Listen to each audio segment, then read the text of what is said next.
Shalom Bapak Ibu, sahabat Galilea dan seluruh subscriber Galilea Network yang diberkati oleh Tuhan Yesus. Jumpa lagi bersama saya, Pendeta Muhammad Rusli Manu Arfa bersama istri yang terkasih. Di hari ini Sabtu, tentu suasana weekend, saudara berkegiatan berhubungan dengan weekend. Nah, mari kita dahulukan Tuhan ya. Kita siapkan diri kita. Mari kita berdoa. Segala kemuliaan hanya bagimu Bapa di dalam nama Tuhan Yesus. Kami datang di hadapan-Mu dengan penuh kerendahan hati, penuh sukacita dan ucapan syukur di hari ini Sabtu. Kami boleh ada sebagaimana kami berada. Tuhan sudah menyertai kami di sepanjang pekan yang sudah kami lewati.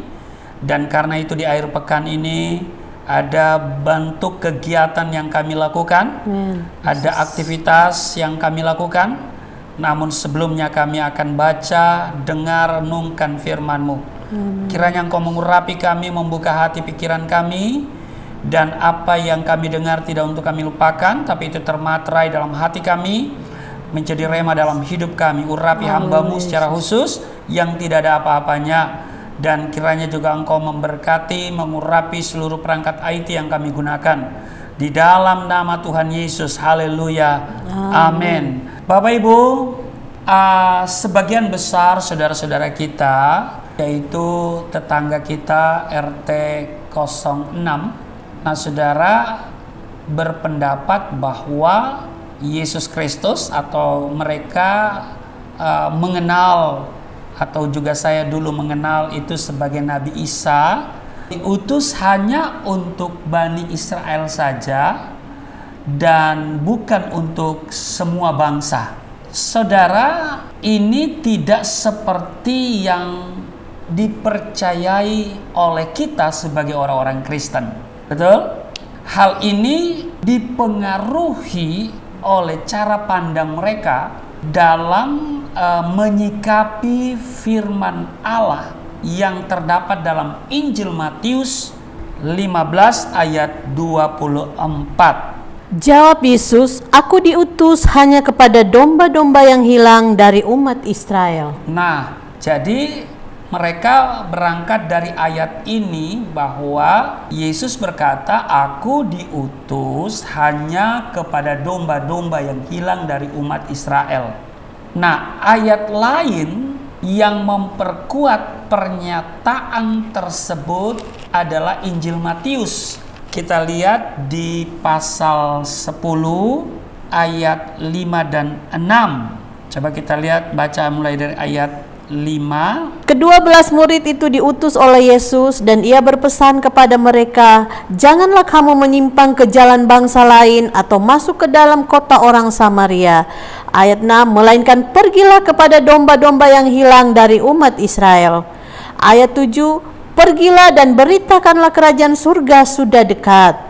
Ayat 8, "Sembuhkanlah orang sakit, bangkitkanlah orang mati, tahirkanlah orang kusta, usirlah setan-setan. Kamu telah memperolehnya dengan cuma-cuma, karena itu berikanlah pula dengan cuma-cuma." Nah, Bapak Ibu, kalau kita hubungkan antara dua bagian Alkitab tadi, misalnya di Matius pasalnya yang ke-15 ayat 24, bahwa Yesus berkata, "Aku diutus hanya kepada domba-domba yang hilang dari umat Israel." Lalu kemudian juga di pasal 10 ayat 5, 6, 7, 8. Nah, jadi Bapak Ibu, bila kedua ayat atau bagian Alkitab ini kita baca tanpa melihat konteksnya dan ucapan lain Yesus Kristus, maka apa yang dituduhkan oleh saudara-saudara kita, yaitu umat Muslim tersebut, dapat dibenarkan tanpa melihat konteks, ya kan? Tapi pertanyaannya adalah, benarkah Yesus Kristus itu hanya diutus untuk kaumnya sendiri, yaitu bangsa Israel saja? Nah, Bapak Ibu, saya mau katakan bahwa Yesus Kristus itu adalah keturunan dari Bani Israel. Itu pertama, poin pertama. Nah, jadi hal pertama yang perlu diperhatikan adalah bahwa Yesus berasal dari keturunan bangsa Israel, bangsa Abraham, Ishak, dan Yakub. Yesus merupakan penggenapan janji-janji Allah yang telah dimeteraikan pada hambanya, yaitu Abraham, beberapa abad sebelum kedatangannya. Janji pertama yang Allah berikan adalah memberkati keturunan Ishak, Yakub, yaitu Israel, dan juga keturunannya. Janji Allah ini digenapi melalui garis keturunan Abraham. Kita baca misalnya di kitab Kejadian pasal 17 ayatnya yang keempat, di sana dikatakan, dari pihakku inilah perjanjianku dengan engkau akan menjadi bapa sejumlah besar bangsa. Jadi engkau dalam hal ini Abraham akan menjadi bapa sejumlah besar bangsa. Jadi poin pertama kita tahu bahwa Yesus Kristus keturunan dari Bani Israel. Yang berikut, Yesus Kristus datang untuk Bani Israel di awal pelayanannya. Ini poin kedua. Janji bagi bangsa-bangsa ini hanya dapat digenapi melalui kedatangan Yesus Kristus. Kisah Rasul pasal 3 ayat 26 mencatat hal itu. Dan bagi kamulah pertama-tama Allah membangkitkan hambanya dan mengutusnya kepada kamu, supaya ia memberkati kamu dengan memimpin kamu masing-masing kembali dari segala kejahatanmu. Nah, jadi dikatakan bahwa memimpin kamu masing-masing kembali dari segala kejahatanmu. Jadi ayat ini menjelaskan bahwa Yesus datang untuk umatnya Bani Israel. Ini adalah tujuan awal, sekali lagi tujuan awal pelayanannya. Dia menyatakan Allah serta tentang siapa dirinya kepada bangsa Israel. Karena mereka merupakan umat pilihan Allah melalui perjanjiannya dengan Abraham. Jadi Bapak Ibu, misi pertama Yesus Kristus membuat Bani Israel itu mengakuinya sebagai Al-Masih atau Mesias. Nah, Alkitab mencatat seiring dengan masa yang terus berlalu, bangsa Israel telah menjauh dari Allah. Hal inilah yang membuat Yesus Kristus untuk melayani dan bekerja di antara mereka secara pribadi. Dia membawa tanda-tanda keajaiban, ya, tanda-tanda heran, keajaiban dan mujizat. Tujuannya apa? Agar mereka dapat meyakini bahwa Yesus Kristus adalah satu-satunya Al-Masih atau Mesias yang telah lama ditunggu dan dijanjikan Allah. Seseorang yang telah dipilih, diurapi, dan kemudian diutus Allah untuk membawa keselamatan bagi umat pilihan Allah. Amen. Itulah sebabnya Bapak Ibu, sahabat Galilea yang diberkati oleh Tuhan Yesus, selama pelayanan Yesus di dunia ini, sepertinya Dia memerintahkan murid-muridnya supaya pergi ke bangsa Israel saja. Karena mereka inilah yang harus terlebih dahulu mendengar Injil keselamatan yang diwartakan oleh Yesus Kristus. Sebab Israel adalah, sekali lagi, bangsa pilihan Allah.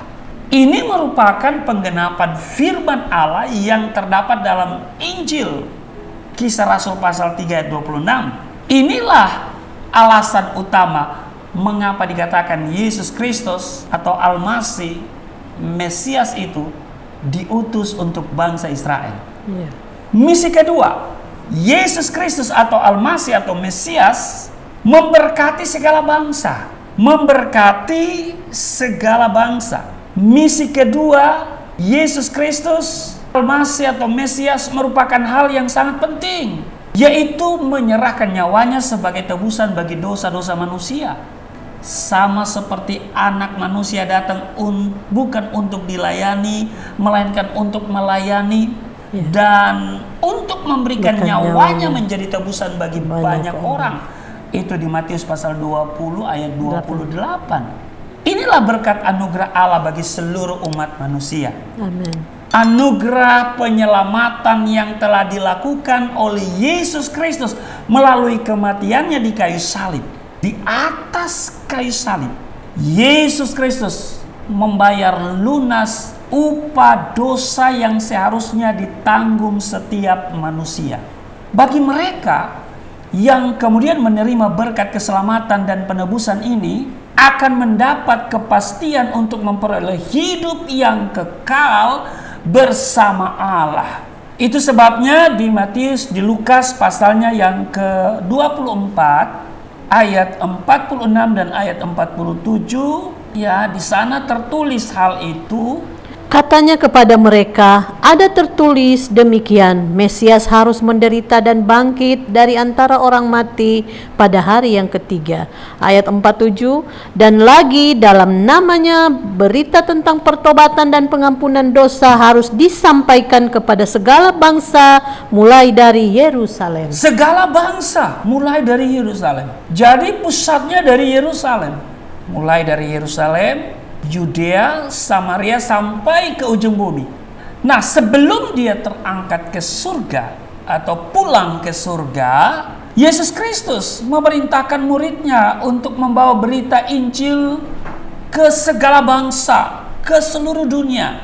Jadi, sekali lagi, ayat tersebut menjelaskan bahwa keselamatan yang diwartakan oleh Yesus Kristus berlaku bagi semua orang, baik orang Israel maupun non-Israel. Memang semasa pelayanannya di dunia ini, ya waktu itu tentunya Yesus hanya memerintahkan murid-muridnya agar pergi ke bangsa Israel saja. Namun pada akhir pelayanannya di dunia ini waktu itu, ya kan? Sebelum dia terangkat ke surga, Tuhan Yesus memerintahkan, dia memberikan perintah, ya, satu perintah yang begitu tegas dan jelas. Dia memerintahkan murid-muridnya untuk memberitakan Injil sampai ke ujung bumi. Kisah Rasul pasal 1 ayat 8, tetapi kamu akan menerima kuasa kalau Roh Kudus turun ke atas kamu, dan kamu akan menjadi saksiku di Yerusalem dan di seluruh Yudea dan Samaria dan sampai ke ujung bumi. Amin. Dan karena itu ayat 19 dari Matius pasal 28, yaitu yang disebut dengan amanat agung. Karena itu, ya kan? Pergilah, jadikanlah semua bangsa muridku, dan baptislah mereka dalam nama Bapa dan Anak dan Roh Kudus. Jadi, Bapak Ibu, sahabat Galilea yang diberkati oleh Tuhan Yesus, ayat ini merupakan bukti bahwa ajaran yang dibawa oleh Almasih Kristus atau Mesias adalah ajaran yang universal. Jadi Bapak Ibu, ayat tersebut di dalam Matius pasal 28:19 itu begitu tegas, jelas bahwa dia memberikan perintah untuk pergi menjadikan semua bangsa muridnya. Demikianlah misi pelayanan Yesus Kristus tidak terbatas hanya kepada bangsa Israel, tetapi Injil kebenaran ini yang telah diwartakan oleh Yesus Kristus berlaku bagi semua manusia, karena dia merupakan mujizat, tanda bagi manusia. Yesus Kristus menjadi suatu anugerah, rahmat bagi kita manusia, dan dia membawa satu berita yang paling penting, yaitu keselamatan, hidup kekal. Amin. Itulah yang disebut dengan kabar baik. Amin. Amin. Dengan demikian begitu tegas bahwa Yesus Kristus itu bukan hanya diutus untuk satu bangsa, yaitu bangsa Israel. Misi yang dibawa oleh Yesus itu untuk seluruh bangsa. Murid-muridnya diperintahkan untuk memberitakan kabar kesukaan itu. Injil. Injil itu artinya berita sukacita. Berita sukacitanya apa? Kepastian hidup kekal bersama Yesus karena dosa-dosa kita sudah diampuni dengan Dia mati, bangkit, dan naik ke surga. Amin. Amin. Tuhan Yesus memberkati. Mari kita berdoa. Terima kasih untuk hari ini. Kami kembali diteguhkan bahwa apa yang kami percaya, kami imani, Yesus Kristus adalah segala-galanya sudah tepat, benar. Kami ada di jalan yang benar menuju surga. Karena Yesus yang berkata, akulah jalan, kebenaran, dan hidup.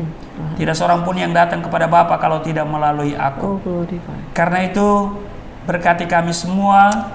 Kami menjadi murid-Mu untuk memberitakan kabar baik kepada setiap orang yang kami jumpai dimanapun kami pergi dan berada. Sahabat Galilea yang berkegiatan di akhir pekan, Tuhan berkati, lindungi, sertai. Tidak ada yang celaka, tidak ada yang sakit. Semua penuh damai sejahtera sukacita di dalam nama Tuhan Yesus. Haleluya. Amin.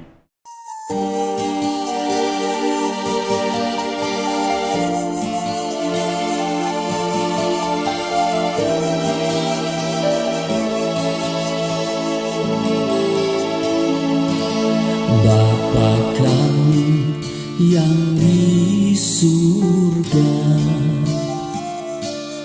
dimuliakanlah nama-Mu. Datanglah kerajaan, jadilah kehendak-Mu di bumi seperti di surga.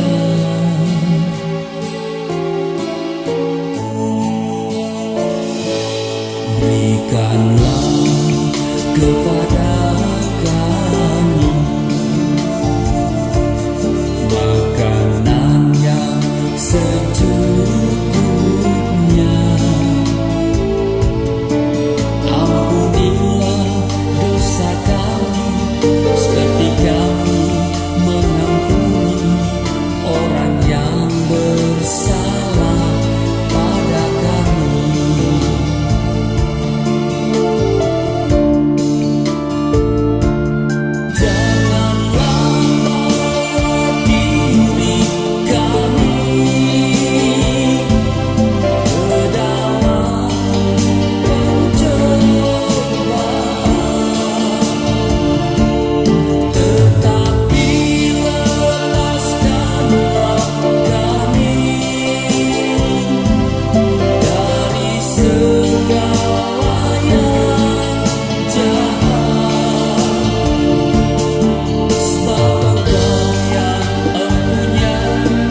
Kerajaan